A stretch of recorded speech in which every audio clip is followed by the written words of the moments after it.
नमस्कार दोस्तों, स्वागत है आपका डेली करंट अफेयर्स में। दोस्तों, आज की वीडियो है 2 अगस्त 2025 के महत्वपूर्ण करंट अफेयर के बारे में। तो चलिए दोस्तों, आज की वीडियो शुरू करते हैं। आज की वीडियो का क्वेश्चन नंबर 1 है, सिंगापुर भारत समुद्री द्विपक्षीय अभ्यास सिम्बेक्स 25 में भाग लेने के लिए भारतीय नौसेना का कौन सा जहाज सिंगापुर पहुंचा है? तो भारतीय नौसेना का INS सतपुड़ा, ये जो जहाज है ये सिंगापुर पहुंचा है। सी ऑप्शन सही जवाब है। डिटेल जान लेते हैं।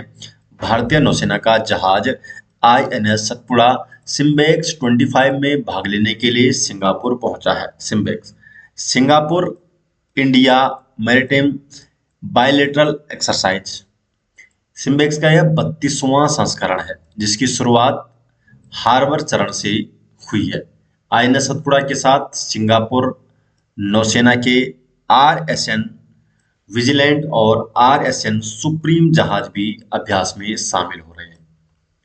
क्वेश्चन नंबर 2, सक्षम निवेशक नामक 100 दिवसीय अभियान का उद्देश्य क्या है?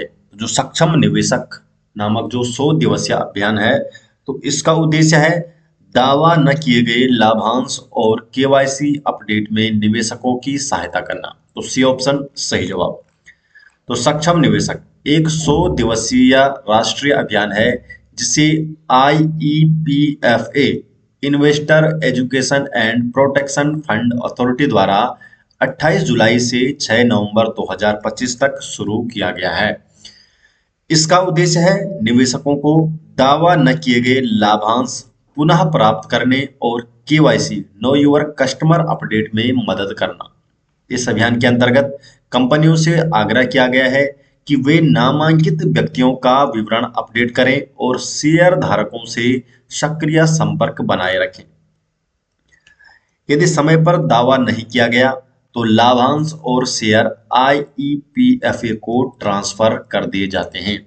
IEPFA पहले से ही निवेशक दीदी, निवेशक पंचायत और निवेशक शिविर जैसी पहलों के माध्यम से निवेशकों को शिक्षित करता रहा है।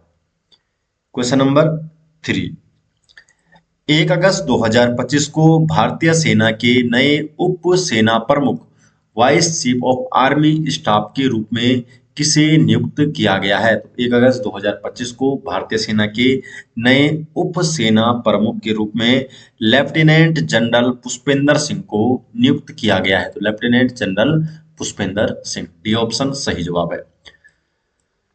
तो लेफ्टिनेंट जनरल पुष्पेंद्र सिंह ने 1 अगस्त 2025 को भारतीय सेना के उप सेना प्रमुख के रूप में कार्यभार ग्रहण किया है और उन्होंने लेफ्टिनेंट जनरल NS राज सुब्रमणि का स्थान लिया। क्वेश्चन नंबर 4, किस केंद्र शासित प्रदेश ने सिंधु नदी संरक्षण के लिए 12 अगस्त को सफाई आंदोलन दिवस घोषित किया है? तो सफाई आंदोलन दिवस किसने घोषित किया है? तो सही जवाब इसका ऑप्शन नंबर बी, लद्दाख ने। तो लद्दाख ने 12 अगस्त को सफाई आंदोलन दिवस घोषित किया है। तो लद्दाख प्रशासन ने 12 अगस्त को आधिकारिक रूप से सफाई आंदोलन दिवस घोषित किया है जो सिंधु नदी के संरक्षण को समर्पित है।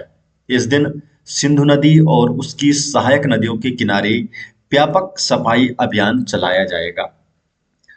क्वेश्चन नंबर 5, भारतीय नौसेना के 47वें उप प्रमुख vice chief of Naval staff के रूप में किसे नियुक्त किया गया है? तो 47वें उप प्रमुख भारतीय नौसेना के कौन बन गए हैं, किसे नियुक्त किया गया है? Vice admiral Sanjay Vatsyayan. तो C option, vice admiral Sanjay Vatsyayan को। तो वाइस एडमिरल संजय वात्स्यायन ने 1 अगस्त 2025 को भारतीय नौसेना के 47वें उप प्रमुख vice chief of Naval staff के रूप में पदभार ग्रहण किया है। वाइस एडमिरल संजय वात्स्यायन ने वाइस एडमिरल कृष्णा स्वामीनाथन का स्थान लिया। स्वामीनाथन अब पश्चिमी नौसेना कमान के flag officer commanding in chief बने हैं। क्वेश्चन नंबर 6, एथेंस में आयोजित 2025 अंडर 17 विश्व कुश्ती चैंपियनशिप में भारत ने कुल कितने पदक जीते हैं? तो भारत ने जीते हैं कुल 6 पदक। तो बी ऑप्शन, 6 पदक जीते हैं भारत ने एथेंस में आयोजित अंडर 17 जो विश्व कुश्ती चैंपियनशिप है, तो इसमें 6 पदक जीते हैं। आयोजन हुआ एथेंस ग्रीस में 28 जुलाई से 3 अगस्त 2025 तक और भारत ने कुल 6 पदक जीते हैं। 3 स्वर्ण पदक है, 2 रजत पदक और 1 कांस्य पदक। क्वेश्चन नंबर 7 है, भारत अब एआई इम्पैक्ट समिट की मेजबानी भारत कब एआई इम्पैक्ट समिट की मेजबानी करेगा? तो भारत एआई इम्पैक्ट समिट की मेजबानी करेगा फरवरी 2026 को। तो बी ऑप्शन, फरवरी 2026। तो भारत फरवरी 2026 में एआई इम्पैक्ट समिट की मेजबानी करेगा और इसका उद्देश्य क्या है? जनहित के लिए आर्टिफिशियल इंटेलिजेंस का लोकतंत्रीकरण, जिम्मेदार, सुरक्षित और पारदर्शी एआई विकास को बढ़ावा देना, स्वास्थ्य, शिक्षा और कृषि और शासन में एआई का प्रभावी उपयोग, ये इसके कुछ प्रमुख उद्देश्य हैं। क्वेश्चन नंबर 8, संचार मित्र योजना किस मंत्रालय द्वारा शुरू की गई है? तो जो संचार मित्र योजना है, तो संचार मित्र योजना को दूर संचार विभाग द्वारा शुरू किया गया है। तो डी ऑप्शन सही जवाब है, दूर संचार विभाग द्वारा संचार मित्र योजना को शुरू किया गया है। डिटेल जान लेते हैं। तो संचार मित्र योजना भारत सरकार के दूर संचार विभाग डिपार्टमेंट ऑफ टेली कम्युनिकेशन द्वारा शुरू की गई एक राष्ट्रीय पहल है। इसका उद्देश्य है युवाओं को डिजिटल एम्बेसडर के रूप में तैयार करना, डिजिटल साक्षरता, साइबर सुरक्षा और दूरसंचार जागरूकता को बढ़ावा देना। योजना में तकनीकी संस्थानों के छात्रों को संचार मित्र के रूप में नामित किया जाता है और ये छात्र ग्रामीण और शहरी क्षेत्रों में जाकर जागरूकता अभियान चलाते हैं। प्रमुख विषयों में है 5G, 6G, AI, EMF radiation, mobile सुरक्षा और साइबर धोखाधड़ी से बचाव इसमें शामिल है। इसके बारे में ये यहाँ पर ग्रामीण और शहरी क्षेत्रों में जाकर जागरूक करेंगे।